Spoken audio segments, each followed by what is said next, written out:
If you have a democratically enacted election law in your state, and particularly if your state happens to be a swing state that could determine the outcome of a presidential election or control of the United States Senate, you can bet that a number of left-wing organizations are in court in your state right now trying to change the rules for their own partisan advantage. I'm Jason Snead, Executive Director of the Honest Elections Project.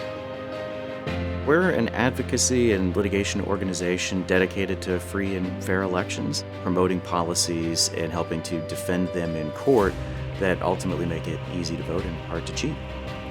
You never want to have the federal government or the power of the federal government being used potentially to affect the outcome of elections.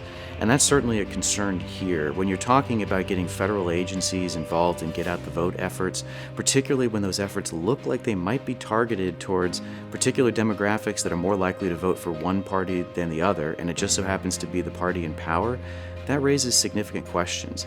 And one of the things that I'm always concerned about is making sure that voters have confidence in the legitimacy of the election system, the fundamental fairness of the election system.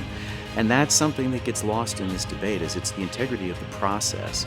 It's not enough to stake your sense of the fairness or the righteousness of elections on the outcome.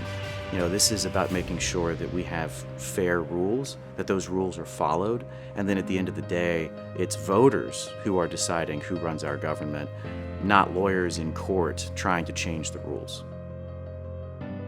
There should always be transparency in government, and when government tries to hide what it's doing, particularly in a space that's this sensitive, then I think that absolutely groups like FGA should be demanding access, because after all, if we live in a democracy, and I believe that we do, then government is accountable to the people. So I applaud FGA for what they're doing to bring that transparency. It is much needed.